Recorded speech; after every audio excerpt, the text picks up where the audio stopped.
E aí galera, bom dia. Bom, nós vamos começar aqui hoje mais uma aula de IBD. Mas antes de começar, eu queria perguntar para vocês como é que está sendo, né, a quarentena. Como que vocês estão gastando o tempo de vocês? Porque apesar de ser um momento adverso, né, a gente tem que tirar proveito desse tempo que a gente está tendo. Eu sei que muita gente ainda continua trabalhando, muita gente está estudando, mas eu queria saber, vocês têm gastado tempo para orar uns pelos outros? E é isso que a gente vai ver aqui hoje na nossa aula da EBD.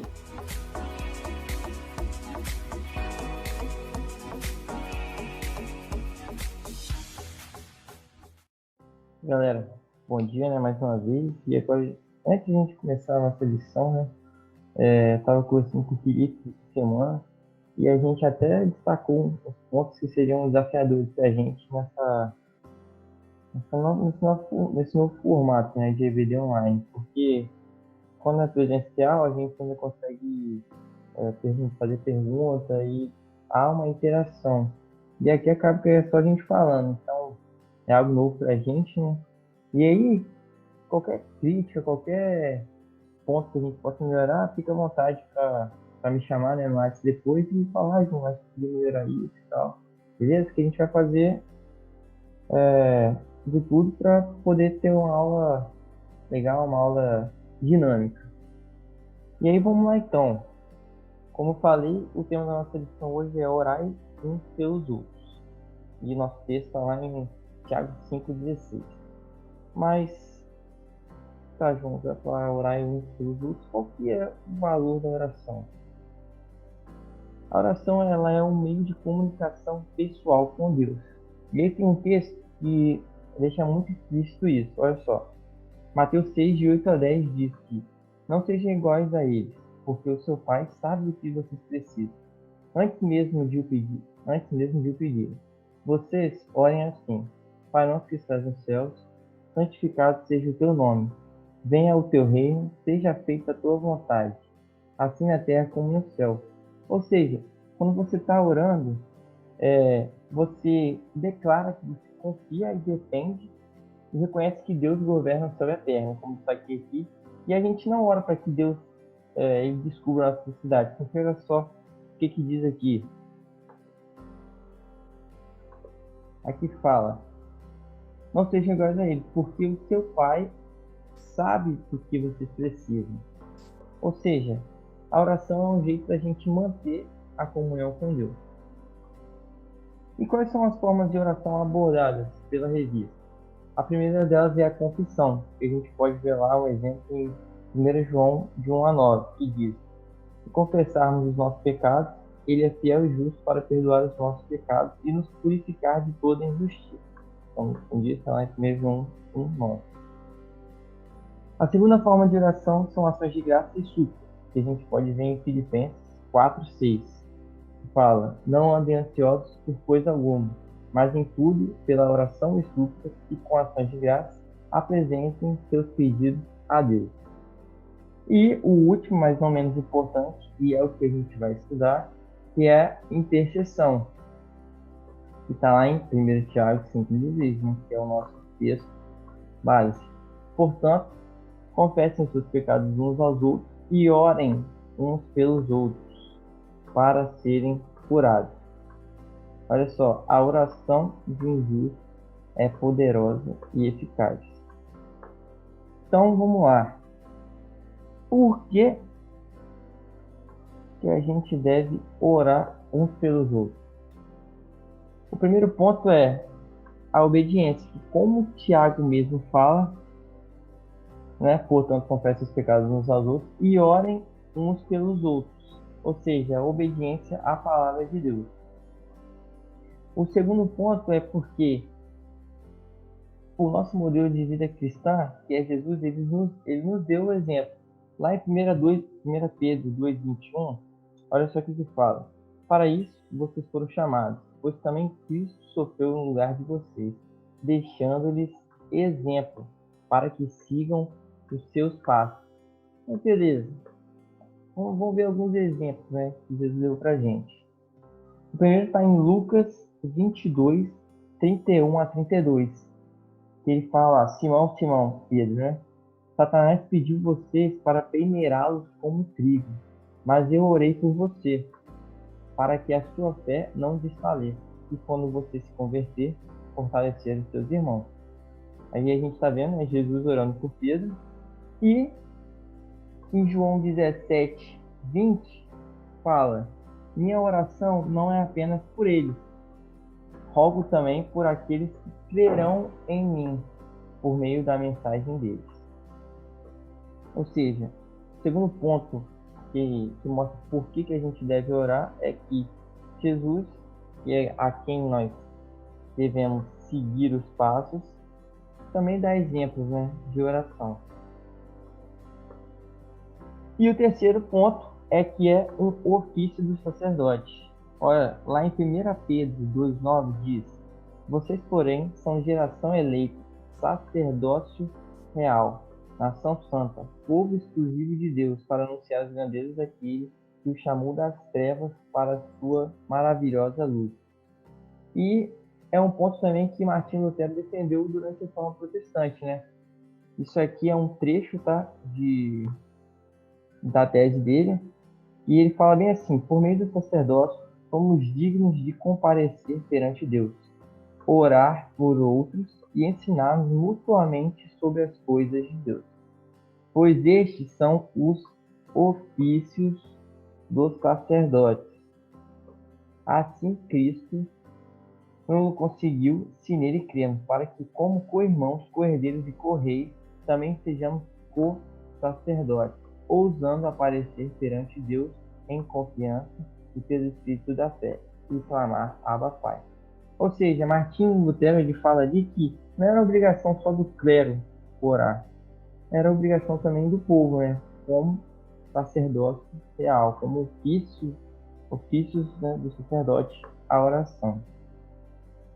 Beleza, então a gente viu por que a gente deve orar, né? E quando que nós devemos orar uns pelos outros? Vamos ver alguns pontos que a revista traz pra gente.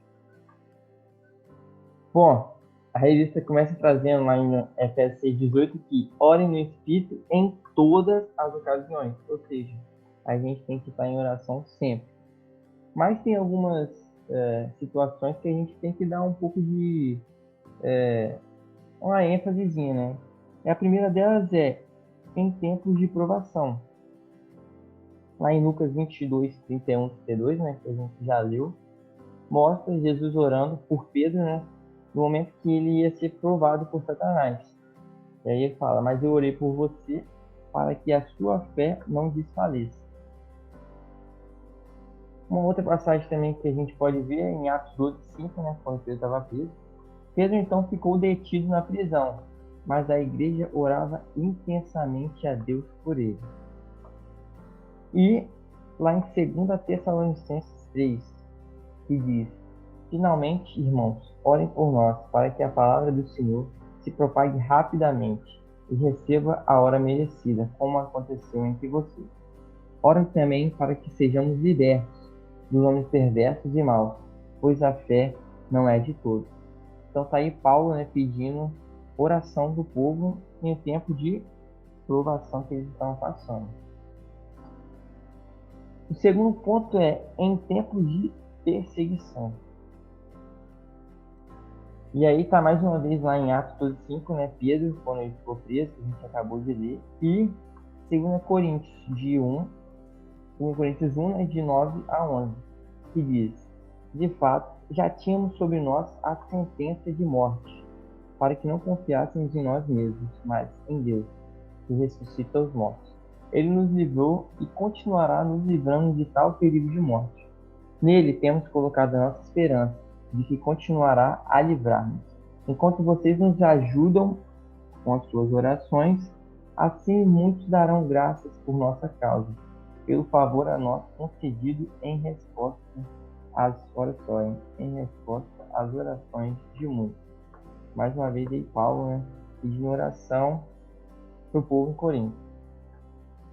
Em tempos de evangelização.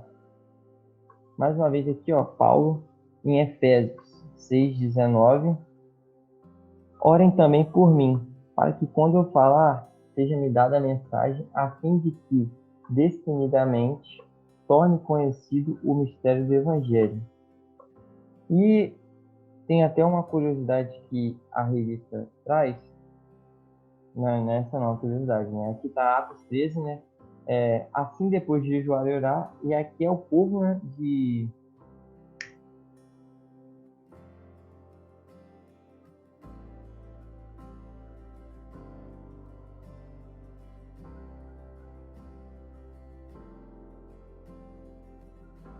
Bom, gente, eu tinha esquecido o nome da igreja, mas aqui é o povo, né, de Antioquia, orando pelos apóstolos, né, antes deles irem. Está lá em Atos 13:3. E uma curiosidade, né, que eu fiquei de falar, que traz na revista, é que o Spurgeon, toda vez que ele ia pregar de noite, ele tinha um grupo de irmãs que oravam por ele.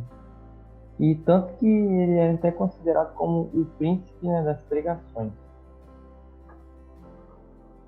Um outro ponto, né, que a revista traz é que nós devemos orar em tempos de divisão, né? E olha só o que diz lá em João 17:21-23. É uma oração, né, de Jesus. Para que todos sejam um, Pai, como tu estás em mim e eu em ti. Que eles também estejam em nós, para que o mundo creia que tu me enviaste. Dê-lhes a glória que me deste, para que eles sejam um, assim como nós somos um. Eu neles e tu em mim. Que eles sejam levados à plena unidade, para que o mundo saiba que tu me enviaste e os amaste como igualmente me amaste. Ou seja, Jesus já sabia, né, que iam vir tempos ruins e que poderia haver divisão na igreja, né, entre nós, assim. E ele já ora para que a gente possa ser um. E eu queria até deixar aqui, ó, um versículo ouro para vocês, que diz que bem-aventurados os pacificadores, pois serão chamados filhos de Deus. Ou seja, a gente tem que trazer paz. E é muito importante. Nós devemos orar também uns pelos outros em tempos de decisão. Eu acho que esse ponto aqui é o ponto que as pessoas mais veem, né, uns aos outros, assim, poxa, eu tô com uma dúvida no que eu faço no meu emprego, tô com uma dúvida no vestibular, o que eu vou fazer pro resto da minha vida, porque, querendo ou não, é uma decisão muito importante. Casamento também, né? São coisas que vão mudar a nossa vida para sempre. E lá em Romanos 12:2 diz que não se amoldem ao padrão deste mundo, mas transformem-se pela renovação da sua mente, para que sejam capazes de experimentar e comprovar a boa, agradável e perfeita vontade de Deus. Ou seja, que quando alguém vem para a gente com essa questão de dúvida, numa tomada de decisão, que a gente possa realmente orar para a pessoa, mas para que ela experimente, né, a boa, agradável e perfeita vontade de Deus. Bom, gente, então a gente já viu por que a gente deve orar e os 5 pontos de quando nós devemos orar. E agora a gente vai ver como nós devemos orar uns pelos outros e tornar mais eficaz, né, nossas orações. O primeiro ponto é que a gente ore continuamente. Mas como assim orar continuamente? Olha o que diz lá em Romanos 12:12. Alegrem-se na esperança, sejam pacientes na tribulação e perseverem na oração.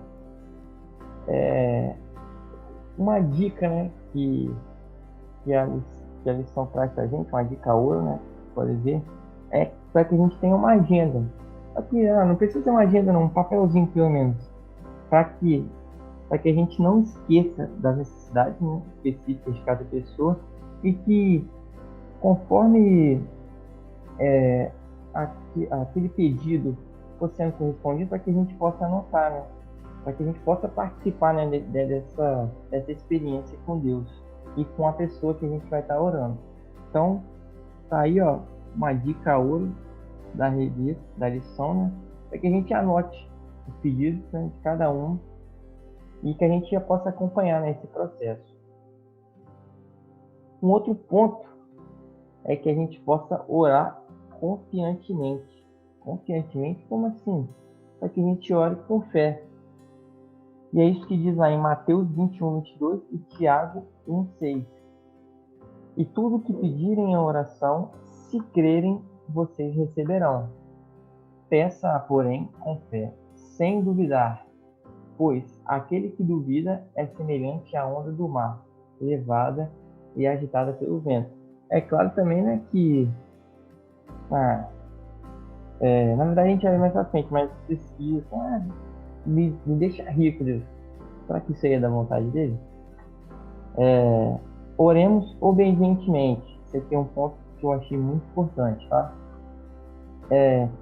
Antes de você orar por qualquer outra pessoa, ore por você mesmo. Olha só o que diz lá em 1 João 1:9. Se confessarmos os nossos pecados, ele é fiel e justo para perdoar os nossos pecados e nos purificar de toda injustiça. Ou seja, ore para Deus, confesse nossos pecados, para que aí sim você se torne apto a interceder por outras pessoas, né? Porque qualquer desviozinho pode ser um obstáculo na nossa vida de oração, como diz lá em Salmo 66:18. Se eu acalentasse o pecado no coração, o Senhor não me ouviria. Tem até uma frase, ó, que vai ser uma frase ouro: a oração e o viver santo caminham juntos. Essa frase é do Wayne Grudem, né, que é um teólogo, que eu acho que essa frase aqui falou muito bem nesse ponto. O próximo ponto é oremos humildemente. Mas como assim orar humildemente? Tá aqui, ó, a parábola, né, do fariseu e do publicano, que diz: o fariseu em pé orava no íntimo: Deus, eu te agradeço porque não sou como os outros homens, ladrões, corruptos, adúlteros, nem mesmo como este publicano. Jejuo 2 vezes por semana e dou o dízimo de tudo quanto ganho. Mas o publicano ficou à distância. Ele nem ousava olhar para o céu, mas batendo no peito dizia: Deus, tem misericórdia de mim, que sou pecador. E isso aqui está muito linkado também com aquele outro ponto que eu falei, né? A nossa oração tem que ser uma oração humilde, gente. Deus, faz as minhas vontades, né? Me deixa rico, não sei o quê. Poxa, Deus não se agrada disso, olha só. Ele se agradou do publicano que se humilhou diante dele. Deus, tem misericórdia de mim, sou pecador. E um outro ponto também que a gente tem que orar igual Jesus falou com Deus nessa passagem aqui, em Mateus 26:39. Eu até deixei em negrito aqui, ó. Indo um pouco mais adiante, prostrou-se com o rosto em terra e orou: Meu Pai, se for possível, afasta de mim este cálice. Contudo, não seja como eu quero, mas sim como tu queres. E o último ponto de como devemos orar, né, que vai ser um pouco difícil na quarentena, mas oremos conjuntamente. E olha só o que Mateus 18, de 19 a 20, diz sobre isso. Também lhes digo que se 2 de vocês concordarem na terra em qualquer assunto sobre o qual pedirem, isso lhes será feito por meu Pai que está nos céus. Pois onde se reunirem 2 ou 3 em meu nome, ali eu estou no meio deles. Então, gente, vamos lá. A gente viu qual que é o valor, né, da oração, que é o meio em que a gente comunica, né? É o meio de comunhão com Deus. Nós vimos também por que devemos orar, né? Que a gente tem que orar por obediência, porque é um ofício, né, do sacerdócio real. A gente viu também quando nós devemos orar, né, os 5 pontinhos lá de quando nós devemos orar. A gente acabou de ver como nós devemos orar, né? A gente tem que orar sempre, a gente tem que orar com humildade, conjuntamente. E essa lição, esse mandamento, né, de orar uns aos outros, ele vai ser algo que, tipo assim, ninguém vai reconhecer isso, mas como diz em Mateus 6,6, Deus vai reconhecer. Porque olha só, mas quando você orar, vá para o seu quarto, feche a porta e ore a seu pai, que está no secreto. Então, seu pai que vê no secreto, o recompensará. E a partir do momento que a gente for amadurecendo, vendo que, eu posso compartilhar algo com o meu amigo, com o meu próximo, e eu sei que ele vai orar por mim, isso vai firmando o nosso relacionamento. E vai ser mais ou menos como Paulo fazia. Por quê? Porque Paulo, em meio às provações dele, ele sempre pedia oração para que Deus fortalecesse ele. E à medida que Deus ia fortalecendo ele, ele ia mantendo o povo a par, né, de tudo que ele ia passando. Ou seja, ele ia pedindo oração e ia deixando a galera situada, e isso fazia com que o povo aumentasse a fé, né? Aumentasse a quantidade de orações que eles iam fazendo. Isso ia fazendo fazer um relacionamento mútuo, né? De ganhos mútuos. Bom, gente, e agora o desafio, né? Da nossa lição. Qual que é esse desafio?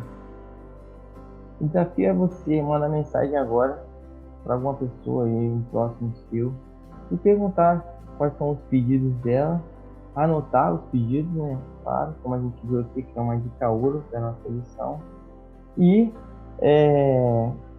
passar a criar isso como um hábito, né? Que a gente possa sempre orar uns pelos outros.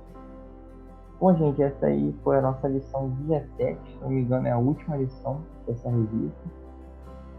E espero que essa lição possa morar, né, no coração de cada um de vocês, para que a gente possa entender que é realmente importante orar uns pelos outros.